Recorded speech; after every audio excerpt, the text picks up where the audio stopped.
Chapter 4. I woke up just as Bruno started to stir. It took me a while to remember where I was and how I got there. The first thing that came to mind was how hungry I was. Since last night's dinner was subpar, I eagerly anticipated my next meal, especially since I had walked so far the night before. But the rumbling in my stomach was also a sharp reminder of my situation, and I had to resist the temptation to eat more than was necessary. "How'd you sleep?" I asked Bruno as I squirmed out of my sleeping bag in the dimly lit tent. "You ready for another walk?" He lifted up his head and let out a toothy yawn as he stretched out, digging his paws into my ribs. He pawed at the entrance to the tent as I gathered up our gear and reluctantly put my boots back on to start the second leg of my trip. The spot where I had been lying was so warm, especially with Bruno curled at my back, that I didn't want to get up. The thin tent walls didn't seem like much, but as soon as I unzipped the door, cold air rushed in and replaced what little warm air was inside. "Yikes!" I said, climbing out to greet the night. "That'll wake you up faster than a cold shower." I took a slow walk around, stretching my legs and trying to work the kinks out of my back that were the result of sleeping on the ground. Bruno darted out and quickly disappeared into the woods, no doubt answering nature's call. I took a moment to let my surroundings sink in and watch the sun disappear behind the trees, taking with it any cheer this world had to offer, and leaving only the bleak remains behind. It took a second to right myself, zipping up my jacket and reminding myself I had made the right decision. As I packed up Bruno's food, I wondered how many people would gladly relieve him of it. How hungry would I have to get before I considered eating dog food? I tossed a couple pieces in my mouth to give it a try. It tasted like dense bread, but other than that, it wasn't as bad as I thought it would be. It had everything I needed to keep me alive. This was the only time I could recall that Bruno paid no attention to what I was eating. Instead, he just looked at me with confusion, and not in the same way that he would if I were eating a cheeseburger. "Don't worry, you can keep it," I said, reassuring him that his food stash was safe. "I just wanted to give it a try." Once I got my bearings, we headed east, leaving our campsite behind. Trying to pick up the pace, I jogged when I could through fields or down side streets, and walked when I hit more terrain or needed to rest.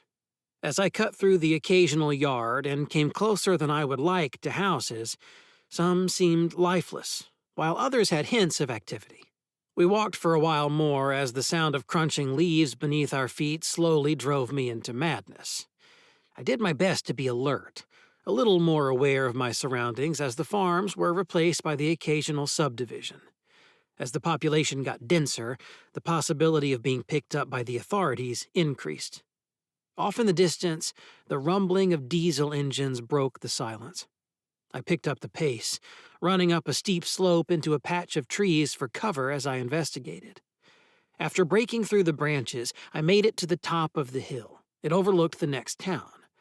Bruno walked up beside me with his hair raised on the back of his neck as he let out a low, deep growl. We looked down at the new arrivals. In the dark, I could make out truck headlights running down a narrow road into a clearing where a large fire burned almost out of control. The orange and red flames cast an eerie glow on the surrounding landscape. At the edge of the flames, smoke mixed with the night air, robbing it of its cool and damp smell. "That stinks," I whispered to Bruno as I dropped my pack to dig out my binoculars. He snorted in agreement as he paced anxiously. His chest swelled as he sampled the air in large, frantic breaths, growing ever more uneasy and eager to get away from the smell. "One thing's for sure, that's no barbecue down there." As I looked through the binoculars, I could almost feel the heat off the fire as I watched the silhouettes of troops skirting around the edge. The soldiers were careful not to get too close, going as far as shading their eyes when looking into it. The covered truck slowed once it reached the men dressed in some sort of white suits, waiting for it at the base of the hill. As it backed up to the fire and parked, another truck made the drive back up the hill in the opposite direction. I watched as the group of men opened up the back, pulled out what looked like pieces of ridged wood, and began unloading the truck's contents into the fire. With a man on either end, they unloaded one at a time until the back of the truck was emptied. By the time they completed their task, another truck had already arrived and was waiting for its turn to be unloaded. I peered through my binoculars and realized that they were unloading the unfortunate dead. Most were still in hospital gowns. I followed the truck up the hill as it left. Traces of other headlights in the distance headed our way. I watched, horrified at the way the flames greedily devoured each additional body.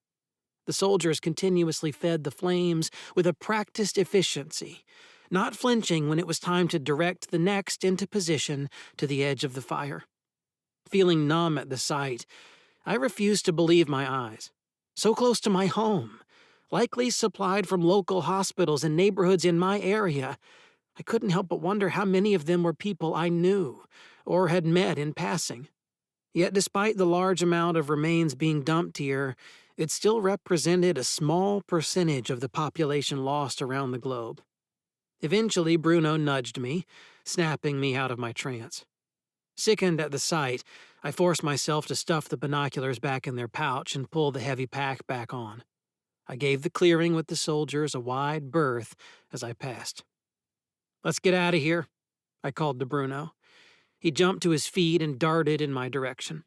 Like a bull in a china shop, he crashed through the thick brush, occasionally stopping to listen to his surroundings. His growls were a useful warning of any threats over hills or coming down roads. There was a skittishness to him. He paused from time to take long sniffs at the air. Long after the light from the fire or the billowing black smoke was no longer visible, the smell was carried by the wind.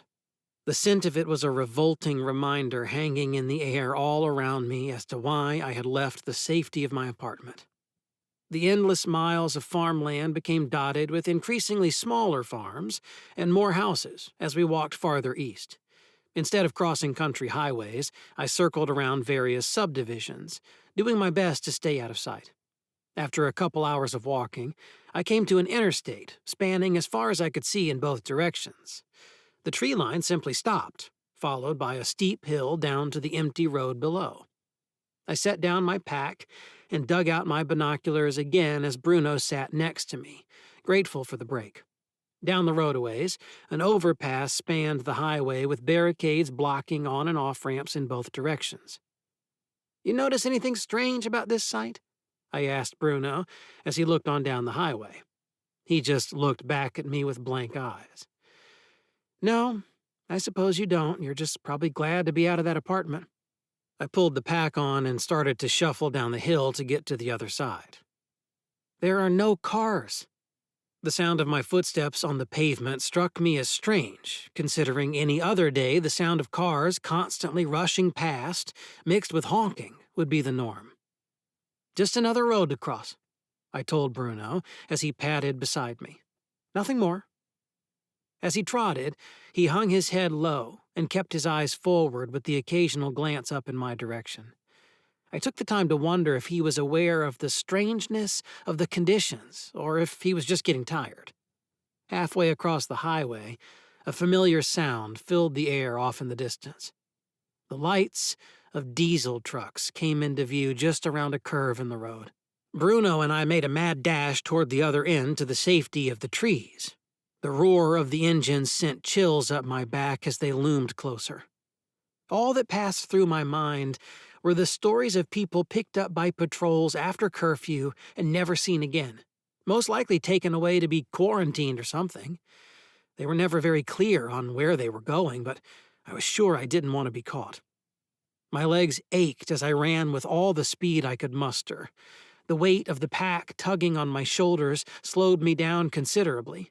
For a second, I considered dropping it just to get to the tree line that much faster. Bruno darted off ahead of me and stopped at the tall brush before waiting for me to join him. As soon as I reached it, I dropped my pack and lay flat, hoping I wasn't spotted.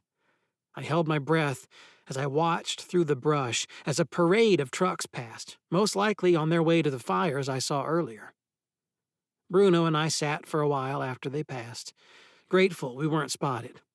The only thing louder than my heartbeat was my own panting as I tried to catch my breath. I told you I was getting out of shape.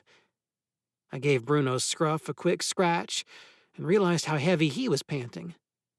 At least I'm not the only one. Once the shock of almost being spotted wore off, Bruno and I continued east, eager to get to the coast. The second highway was a bittersweet sight. Not only did it mean we were not far from the coast, but it also meant we were closer to the unknown dangers that waited in the city. This time, however, a fence blocked our way across. It wouldn't be an issue for me, but there was no chance Bruno would be able to scale it. I dropped my pack again and dug out my binoculars. The closest bridge was covered with cars, most likely people who had tried to exit the city when the panic started. I remembered reading about the Spanish flu. From what I could tell, it would have been the closest thing to compare to what we were currently experiencing.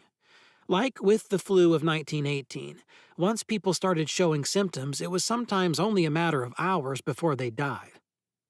"What do you think?" I asked Bruno. He stared back up at me with a vacant look on his face. That's what I thought. I shouldered the bag and walked along the fence toward the bridge. Convinced the coast was clear, I zigzagged through the cars that clogged the street. The first two cars I passed were empty, but in the third car there was someone sitting behind the wheel. From the short glimpse I took, I noticed that her gray eyes were still open, peering forward while clutching the steering wheel at 2 and 10. The second I saw the woman's thin face that lacked any expression at all, I knew it would be the face I saw in my nightmares. Her cheeks were gaunt, with chalk-white skin that stretched over the frail structure under it. I pulled my hat down low and tightened the mask that still covered my face as I passed the other cars on the bridge. After a while, I realized that my footsteps were the only ones I heard. I paused and listened for the clicking of Bruno's nails on the pavement. I turned and saw him at the car with the passenger still in it.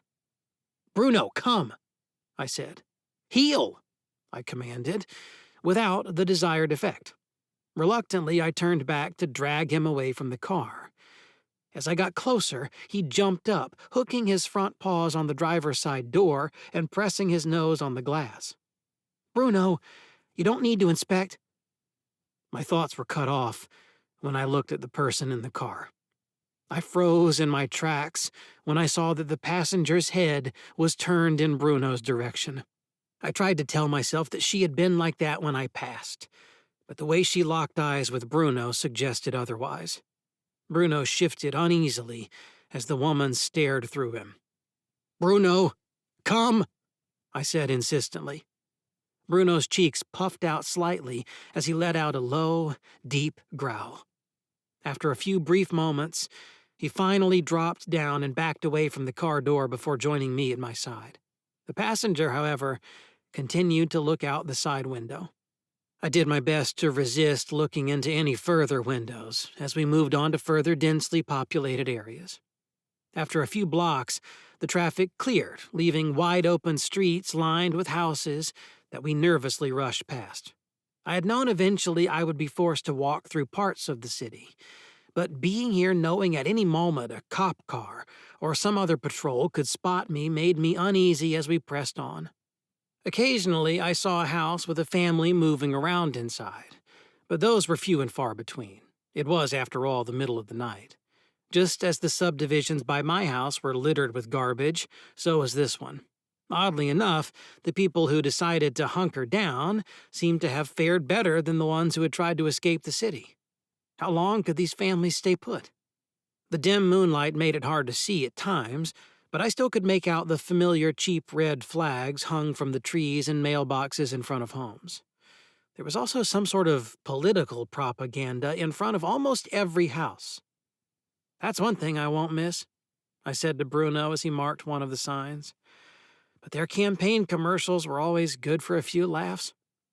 Bruno trotted at my side as we entered the next yard with the opposing party's sign. For instance, one political ad will say, "Vote for me because the other guy eats crap sandwiches." Then the next ad will be from the other guy and he'll say, "I do not, nor have I ever liked bread." I finished it off with a chuckle. Bruno was not amused. We continued for a while longer before I said, "Or the other guy will have an ad that says, 'Vote for me, my competitor is not even fit to sleep with the pigs.' The other guy will retort, 'My competitor has spread nothing but lies about me that bite to my very soul. He says I am not even fit to sleep with pigs. I am here to tell you today that I am.' If you ask me, I think we should put all the money they spend on their campaigns to better use and just settle the matter with a coin." I was cut off by the sound of a door slamming shut as we broke through some bushes into the next backyard. A stunned young girl stood on the back porch of the house. "There's no food here," she said quickly, with her hand still on the door behind her, as if to make a quick retreat back into her house. "You think it's a good idea to be snooping around people's yards this late at night? Honestly, someone could get the wrong idea about you." "Sorry," I said, holding up my hands and trying to pass my intrusion off as just a misunderstanding. "Just passing through." She looked me over as I slowly stepped to the other side of the yard. "So, nice neighborhood you got here," I stuttered. As soon as the words left my mouth, I cringed. "I mean, I looked at her, hoping she would say something to break the awkwardness. I kept taking small steps to the side. "Anyway, it looks like you're busy, so I'll just get out of your way." Bruno, unafraid, walked over to the girl but stopped a few feet short of her. He started to wiggle, which he did when he got excited to see someone he liked. His slack jaw started to bob as he whined. For a second, I thought she was about to crouch down and scratch his ears, but instead she just eyed me suspiciously. "Pretty dog. What's her name?" she finally asked, as she pulled up her collar on her coat to shield herself from the cool breeze. Looking her over, I wondered if she was just stepping out for some fresh air, or if she too was about to go for a stroll. "His name is Bruno," I corrected her, as I put the thought out of my head. She glared at me, and I knew I had once again said the wrong thing. "Close enough, he's neutered." Bruno looked over his shoulder at me for a split second, then continued to sniff at the girl's feet. "Bruno, come. Leave her alone." She finally stretched out her hand for Bruno to inspect before scratching his ears with the other. As she leaned over, she stepped out of the shadows slightly. It was then that I noticed how thin she looked. But despite her hollow cheeks, the slight smile that appeared briefly made me forget what I was running from. In contrast with her frail body, her eyes glowed with hope. She didn't look afraid or anxious, but instead she had a look of defiance, as if she refused to accept the state of things. I realized suddenly how I must look to her, dressed in dark clothes, dark beanie hat, and a surgical mask around my neck, and carrying a pack as I headed for the hills. She must have thought I was some kind of raider, and the bags were full of my spoils. "Are you sick?" I asked her. "No," she replied simply, with a sharpness in her voice as she pulled her hand back. She stood up and backed into the shadow of the awning that hung over her back doorstep. "You're not going to find anything in this house. At least nothing useful to you." Gunshots rang out in the dark. We both cringed at the sharp crack that cut through the night, a harsh reminder of the need to be cautious. "Then why stay? It might not be a bad idea to get someplace a little farther away from people," I said, looking at the condition of her house and how close it was to her neighbors. Like most people, she had tried to hunker down and wait it out. "If you haven't noticed, things are beginning to unravel a little." I was always a bad judge of age, but I would have guessed she was in her early 20s, not far from my age. But you never know. When people got that thin, it usually made them look a little older. "Where would I go?" she countered. "This is my home." "With no food, you'll have to venture out eventually, or die in your home." I reached around my back and grabbed the heavy bag of canned food I had been cursing ever since I left my apartment.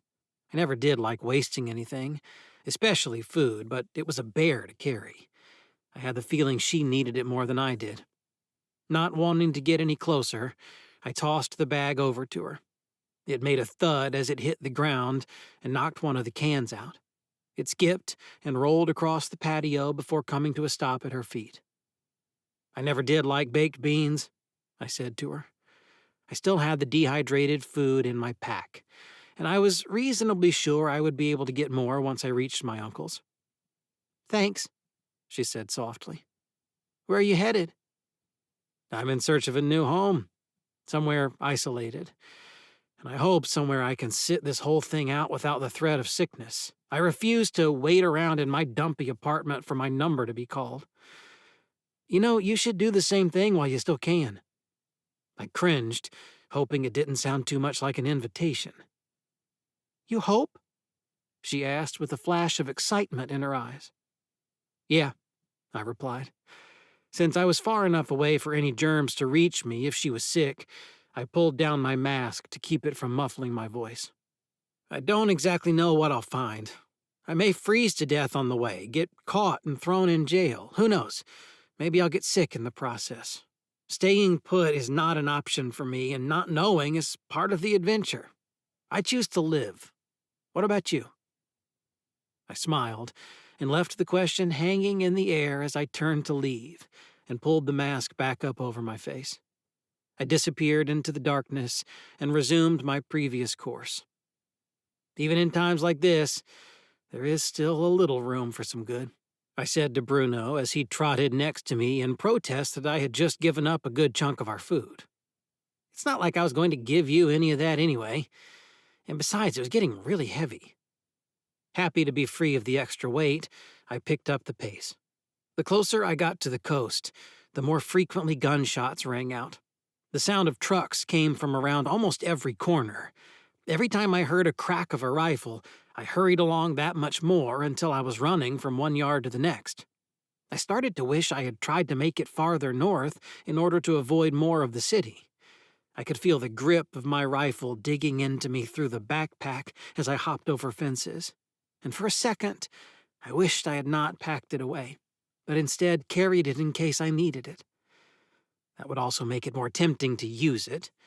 The last thing we needed was another person running around with an itchy trigger finger. If I didn't know any better, it almost sounded like a war zone at times. With the activity on the streets and more houses to avoid, it was clear I needed to make it to the coast before sunrise. If I didn't, there would be no safe place for me to bed down and get some sleep without being spotted. As I moved along, I froze, seeing a Hummer out of the corner of my eye parked in the middle of the street. Almost instinctively, I dropped down to the ground as Bruno, unsure, slumped down next to me. I lifted my head up over the bush and looked down the street to see that the truck was not only not moving, but was riddled with bullet holes. I slowly got up, realizing I was just being jumpy, and continued along the path to my final destination. The crisp smell of the coast sent me into a frenzy, eager to find a ride away from the nightmare at my back. I began to get careless, making more of a mad dash the last couple of blocks and taking little precautions to conceal myself. At last, I crossed Beach Drive and entered a gate to one of the estates lining the coast. Like every other house, the lawn was also in a state of neglect. With the rampant flu going around, people stayed home from work to avoid unnecessary contact with people. As a result, all work in the city stopped. The large brass doors were left ajar, open to the elements for some time. Leaves littered the black and white checkered floor. Vandals had long since defaced paintings that lined the walls of the entrance hall and smashed sculptures that stood on either side of the doors. I paused for a second in the hall and wondered what happened to the owners, if they had fled or gotten sick. I reached the bluff that signaled the edge of the water and stood there a while. Taking in the fresh air and cool breeze at my back, I allowed myself a little break and bit of satisfaction, knowing that we made it all this way. At the edge of the cliff, I got my first view of the water, stretching out to my left and right. Even as high up as I was, I could still hear the waves smashing against the shore. The horizon was barely visible in the moonlight.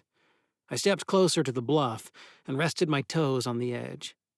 I couldn't help but notice the contrast of the mad city behind me with the peacefulness of the water. The wind pushed lightly on my back, urging me on, reminding me that my goal was not simply to reach the coast, but to find a boat and move toward a better place. I needed to move south to the marina. Bruno slumped, hung his head over the side of the bluffs, and let out a satisfied snort. Taking a hint to catch my breath, I sat next to him and hung my legs over the edge while I looked around and tried to find a way down. This area of the bluff in particular was steep and notorious for landslides during heavy rains. It was not uncommon for property owners to lose chunks of their yard during strong storms. As a result, they built up their section of bluff with trees and boulders to make it stronger, more storm-resistant, and also easier for Bruno and me to climb down to the beach below. Wow, this neighborhood has really gone to pot. Good thing we're almost there, I said to Bruno as we wasted no time making our way down to the steep slope to the beach. The sound of crunching leaves and gunshots in the distance was replaced with the waves crashing into the shore. Sure beats jumping fences and cutting through fields. The beach was dark and cold, but it was a comfort knowing we couldn't be seen from above. From this point, we had cover from the bluff all the way to the city. The odds of seeing anyone were drastically reduced, at least until we got to the pier. With nothing to stop him, Bruno took off at a full run down the beach ahead of me. His paws kicked up sand as he burned off some of his eternally rebounding energy. I sometimes wished I could be like Bruno. He had no care in the world and lived in the moment.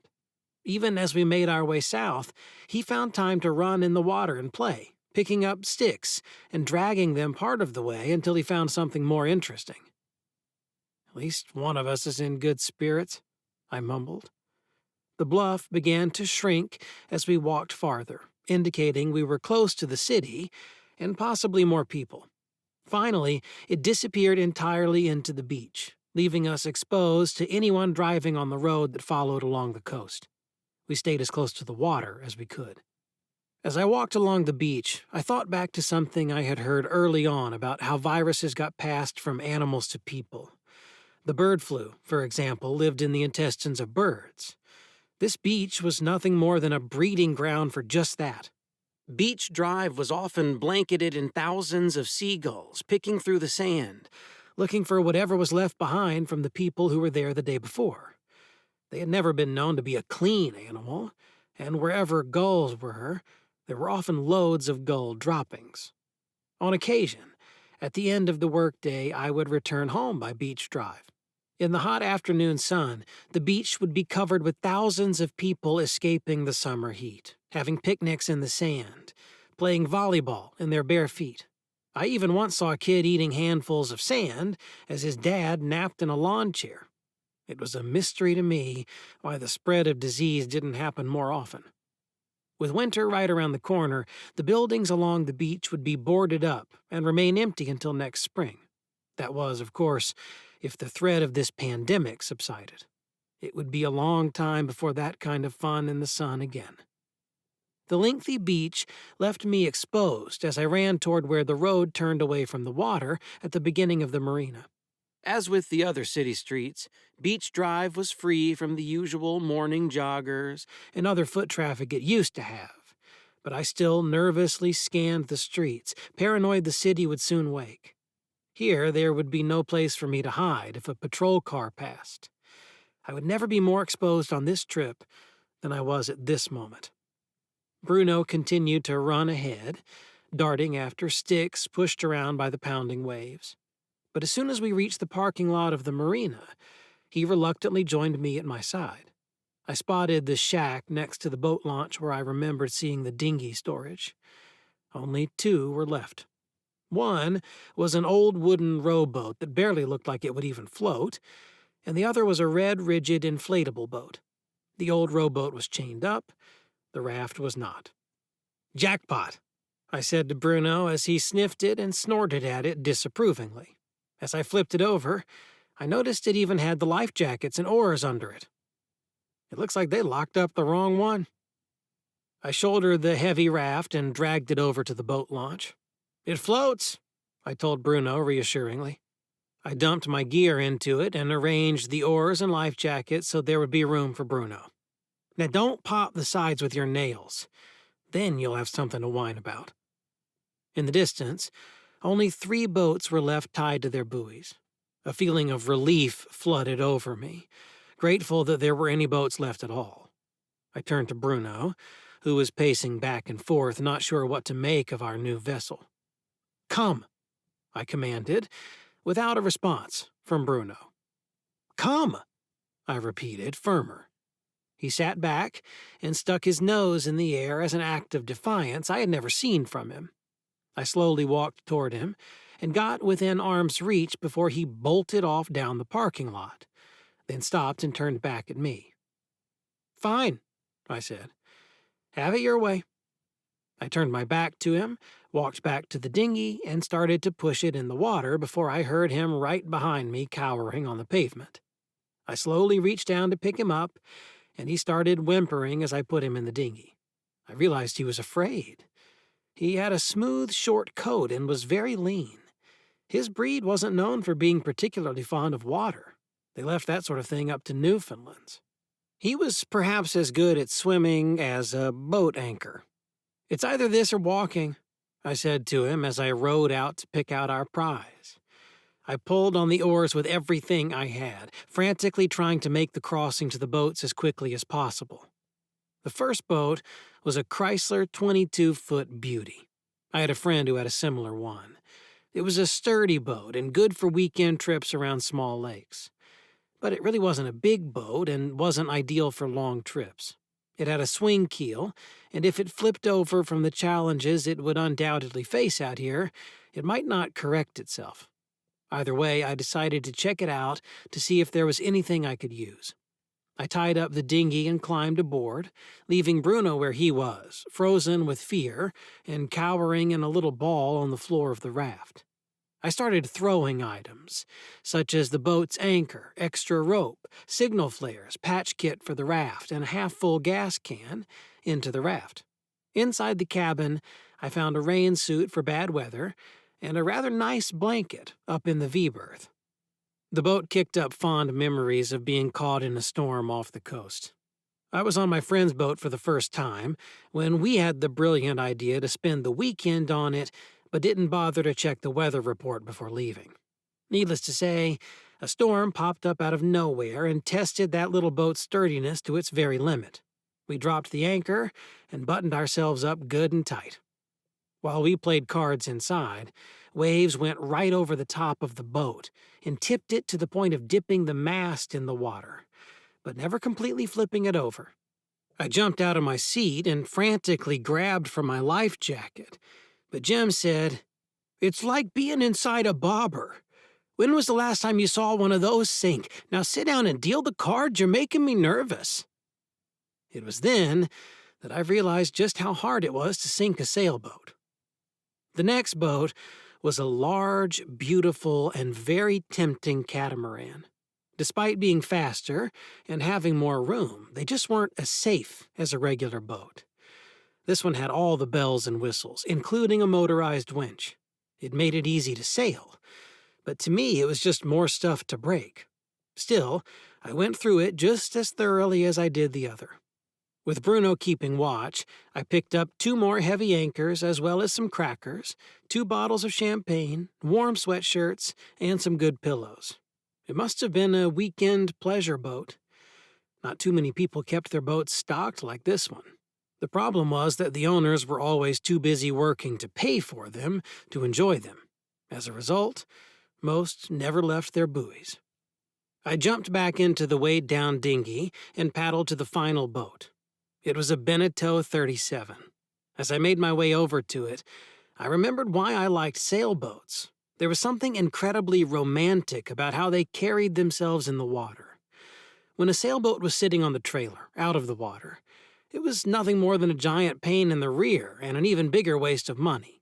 But once in the water, it came alive, moving with the waves and responding to the wind as it harnessed it and turned it into something useful. They were a source of escape. They weren't limited by how much fuel they carried. They often had reasonably sized cabins to sleep in, Passengers didn't even need a hotel when they reached their destinations. It was a far better choice than any motorboat, which all had the same problem: no sail. It happened to be a very traditional white and was 37 feet long. It was graced with clean lines and a swim platform that would make it easier for Bruno. Although it was a little bigger than any other boat I had sailed solo, one good thing about big boats was that they could handle big weather and were also a little faster. Before I even set foot on it, I could tell this one had been set up for travel. I noticed a small solar panel array mounted on the boat to ensure the batteries had a way of recharging themselves. As we got closer, the boat seemed to rock back and forth more so than it had earlier, almost as if it anticipated us. The mast towered over us as we circled it, making me feel small by comparison. Pulling up to the stern of the boat, I noticed an unusual inscription under the swimming platform that read, "Last Days." "That's a strange name for a boat," I said to Bruno. He lifted his head at the sound of my voice and sat up to inspect it as I hooked the dinghy to a cleat. I had seen boats like this from a distance, or in magazines, but I never would have been able to buy one of my own.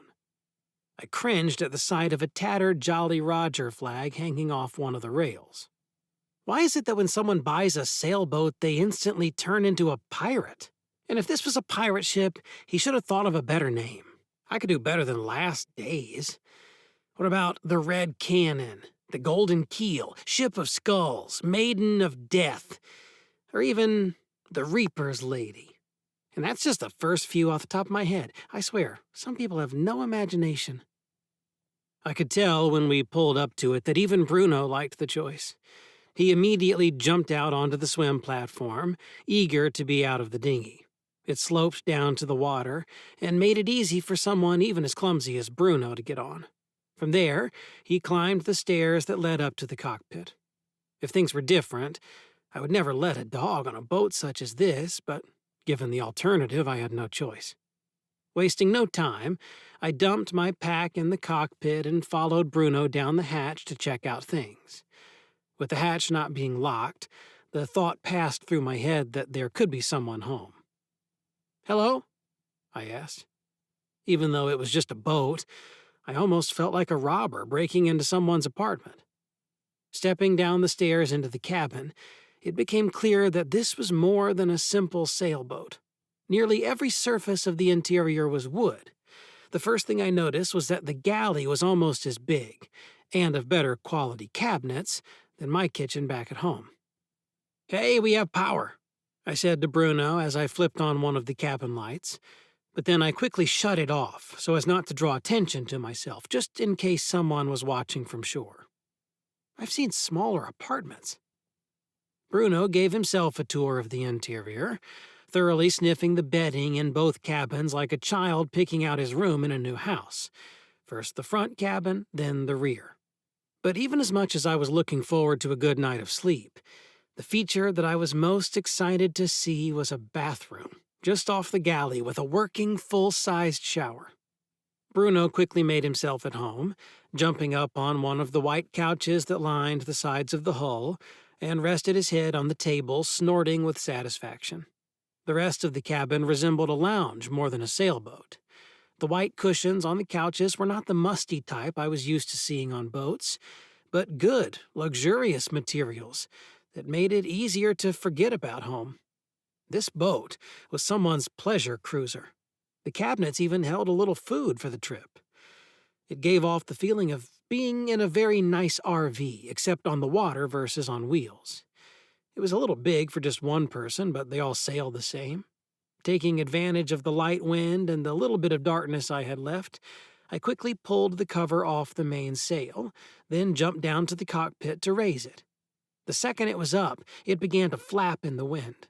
With the main sheet raised, the boat tugged on the buoy as if it was eager to be free from it. I untied it and felt the boat drift with the wind. Then I quickly ran back to the cockpit to turn the large wheel so the boat stayed under control. The light breeze caused the mainsail to slap and whip until it turned enough to fill with air. Slowly, the boat started to lean over and move quietly to the south, toward the exit of the breakwater.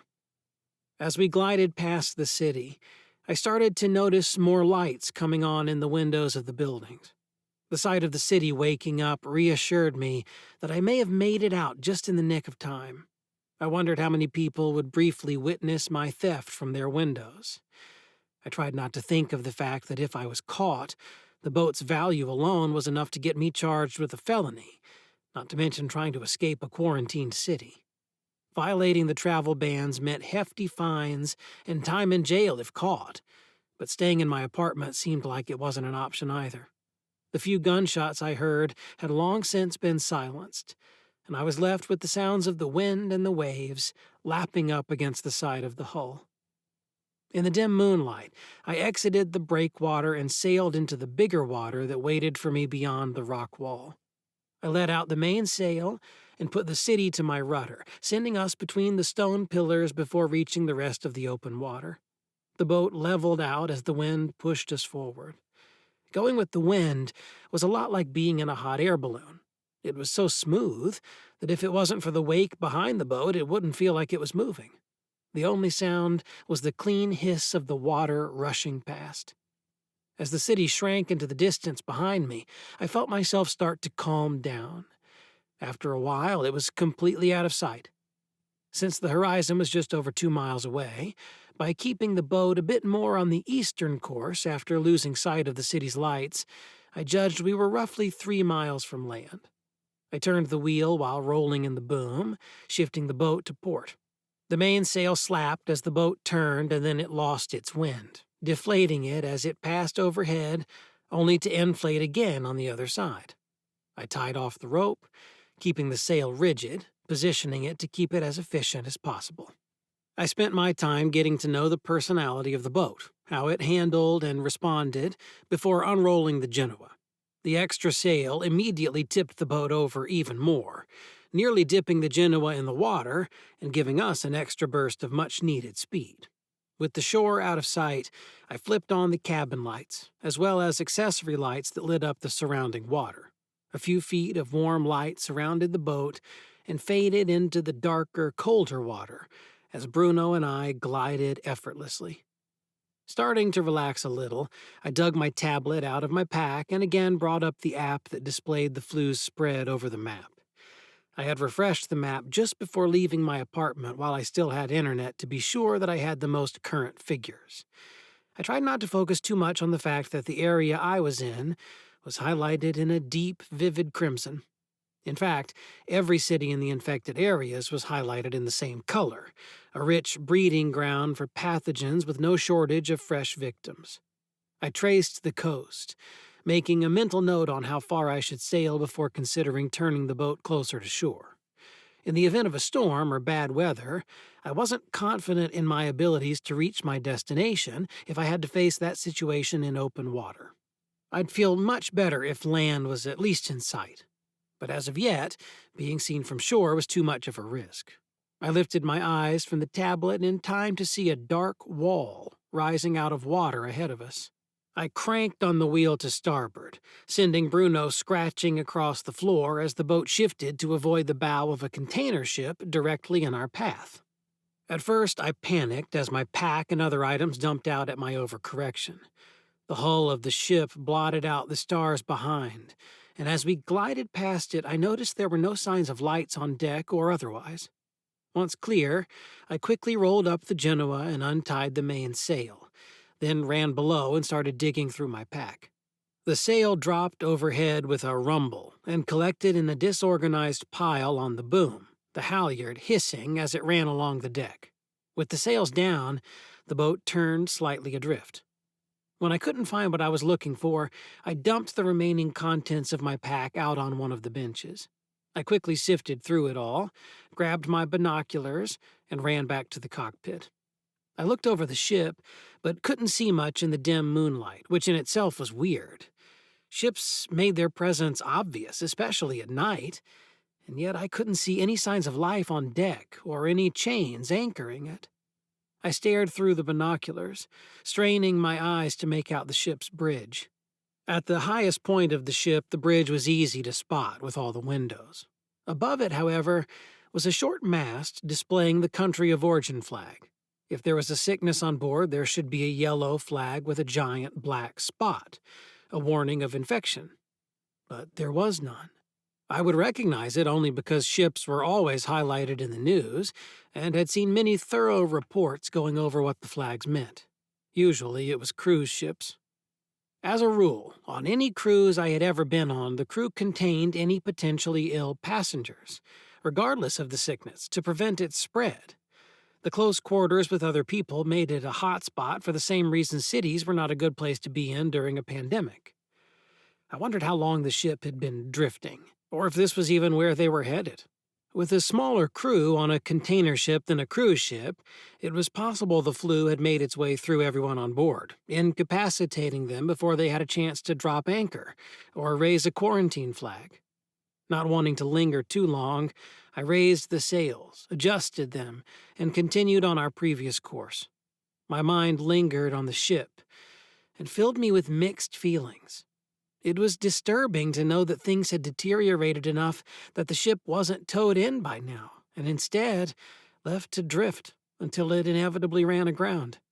However, it also occurred to me that if the Coast Guard didn't have available time or resources to deal with a cargo ship, then they would most likely not even bother with a small sailboat sticking close to shore within an infected area.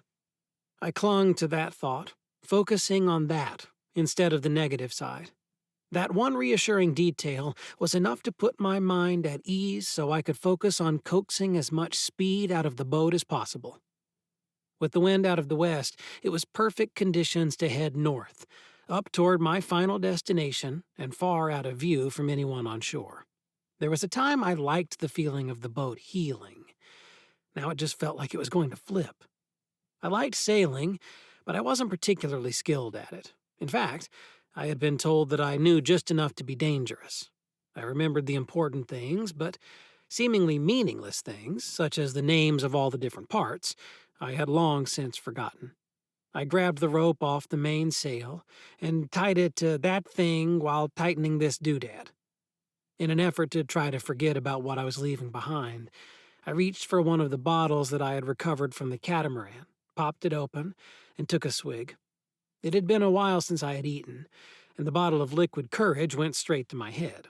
Slowly but surely, the healing boat didn't seem to scare me as much. After setting the autopilot, I ventured down into the cabin and looked over the organized shelves, picking through a variety of luxurious leather-wrapped books. The owner had fantastic taste. I was a fan of the classics as well. The Count of Monte Cristo, Moby Dick, Don Quixote, as well as other masterpieces lined the shelves.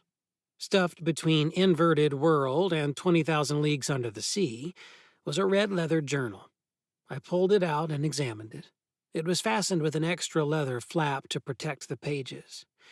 It was a journal logging events leading up to and beyond the purchase of the boat. With a blanket wrapped around me and my bottle of champagne close by to battle the cold air, I got comfortable in the cockpit and watched the autopilot, fascinated at the job it was doing keeping us on course. I had never owned a boat with autopilot as an option. Every boat I ever sailed required me to steer it myself like a sucker. I can't wait until robots are able to drive us around in our cars as well, I told Bruno as he went back inside the cabin to find somewhere warmer to spend his time while I got to know the owner of this boat. I immediately noticed the amount of entries in the journal.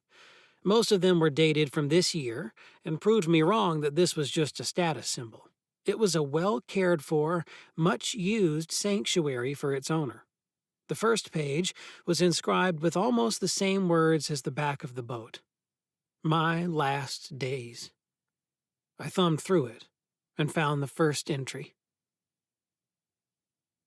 Friday, April 7. We only have so much time before we pass. No one likes to think that his or her time will end. Everyone wants to believe that they have near limitless time and will die old and be surrounded by family. I keep this journal not for my benefit, but for that of my family. Today I learned that the time I have left is considerably less than most. The illness that will eventually kill me isn't what I want to focus on. just the importance of time. I closed the journal after thumbing through the last few pages and realizing it was the last will and testament of the owner. The entry made me feel a little guilty for stealing a dying man's yacht. At the sound of me unzipping my backpack, Bruno joined me instantly. I dug out one of the backpacking meals for me and a ration of food for him. After unfolding his cloth travel bowl and placing it on the floor, he instantly attacked it, nosing it around the deck, insistent to find and eat every last bite. I took my time with mine, wrapping my hands around the heating element as it cooked my meal. While I ate, I watched the sun creep over the horizon. With it came just a little bit of some much-needed warmth. In this cold, we're going to burn more calories, I said to Bruno as he ate. I'm starting to wonder if I'm going to regret ditching that canned food. We sailed uneventfully and blissfully unaware of the events that may be happening on shore, all the while making small adjustments, letting the jib out when the wind died slightly, or repositioning them when it shifted altogether, but always keeping our heading north. With decent wind, I expected to go roughly an average of around 6 knots an hour, maybe even as many as 9 if I was lucky. To be safe, I could count on going at least 60 miles a day. That was, of course, if the wind stayed consistent and from the west. There was a water purifier, so drinking water wouldn't be a problem, and provided the wind didn't completely die, I had enough food for the trip. The autopilot on this boat made this trip next to effortless. Once the course was set, it kept me on track, and all I had to do was sit back and enjoy the ride. That's more than I could say for Bruno. Except for the small expeditions he made out of the cabin to eat his dinner, he rarely ventured out of the cabin. Just when I thought he was getting used to the shifting of the deck beneath his paws, a gust of wind would hit, tipping the boat farther and sending Bruno back down below. I was starting to think that he was getting seasick. Dogs weren't meant to be on sailboats. Because I didn't fully trust the autopilot, I opted to spend most of my time in the cockpit. I was exposed to the bitter breeze, but wrapped in a cocoon of blankets. With the sails up, the boat leaned, almost feeling as if we were going to be dumped out into the icy water. The ever-rolling waves rose out of the water and towered over the side of the boat. As they approached, it always seemed as if they were going to roll over the side and soak us in the process. Instead, they just gently nudged the boat farther along. Periodically, I checked my GPS on my phone, but soon I knew it would be of no use to me. As the hours passed, the cell signal dropped. I remembered Saul's house being a dead zone because it was far away from any cell towers or phone lines. The first 6 months I stayed there, it had been unbearable not having a working phone or TV of any kind. If it wasn't for the hint of ash hanging in the air, it almost felt like I was just going on a weekend trip on a friend's boat. The collage of scents reminded me what I was running from. Despite the fact that land was no longer visible, there were still columns of smoke billowing up from the horizon. Was there anyone even trying to put out all those fires? Or were they just going to burn unchecked until they ran out of fuel? I shook the thought from my mind, trying not to think about what might be at their source. Every time I nodded off at the back of the boat, all I saw was the soldiers continuously feeding the pile. Despite my best attempts to stay awake, my body longed for sleep. The orange clouds from the setting sun were a reminder at how long I had been up.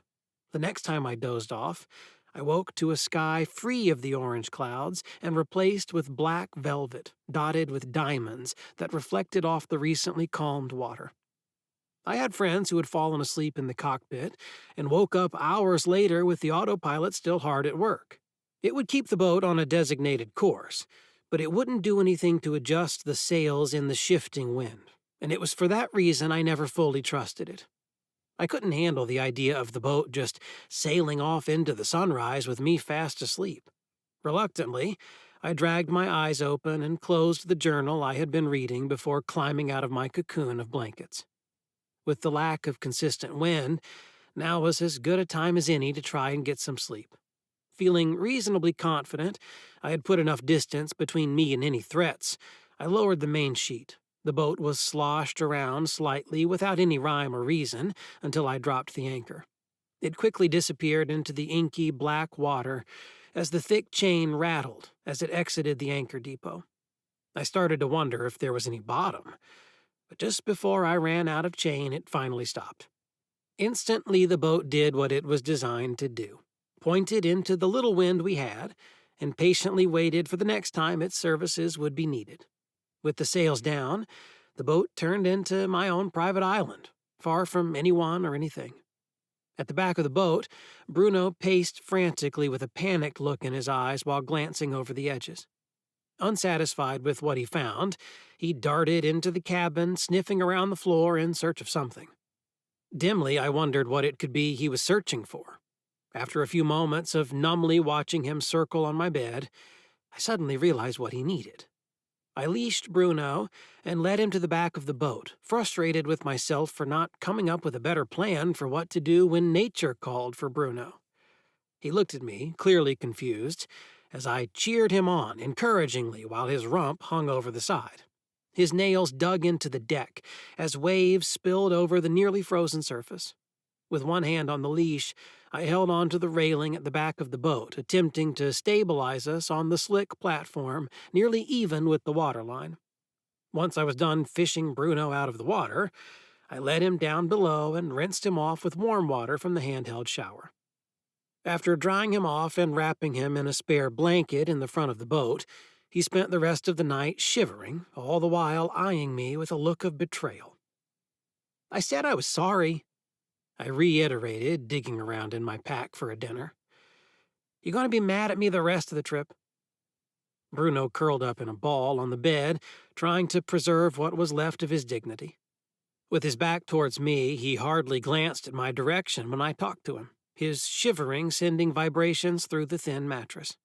But at the sound of me preparing our dinner, his ears perked up. Soon he was readjusting himself to see what I was eating. I placed out his collapsible bowl with his rations and continued preparing my MRE. As I dug out all the packaging, Bruno nosed around his dried food while eyeing mine. You wouldn't like it, I said as I read the label. Beef ravioli. Bruno started to whimper, as well as shiver. With his ears folded back, he made himself look and sound as pathetic as possible. The small heating element that came along with the meal was enough to briefly warm the cabin as it prepared my food. Bruno neglected to touch his dinner as the smell of mine also filled the small room. His shivering and whimpering intensity increased until it hit a crescendo when I took my first bite. Aren't you hungry? I asked him as I greedily shoveled the rich, warm ravioli down my hatch. Bruno nudged his bowl expectantly, then eyed me again as I ate another forkful. Reluctantly, I scooped out a chunk of ravioli and sauce into his bowl and mixed it in with his dry food. Bruno abandoned his act, shooting up and attacking the bowl with a renewed strength, inhaling his meal as if it were his last. I shook my head, exhausted. The prospect of a bed was a tempting proposal and one that I readily accepted. Despite the warm light that washed the wood walls of the cabin, the cold water surrounding the hull of the boat made the space feel like a meat locker. After shutting all the lights off in the cabin, I kicked off my boots. I heard the thump, thump, thump of Bruno's nub of a tail behind me, and wondered to myself if his previous owners let him sleep with them or if this was a newly developed habit. The thin blue and white blankets did little to combat the cold. I dug out one of my hand warmers from my pack, spread out my sleeping bag and the blankets I had taken from the other boats, and climbed in. Bruno circled and turned on the mattress, trying to find a spot to squeeze in. Don't get used to this, I warned, exhausted and relieved that we had made it this far. This is only temporary.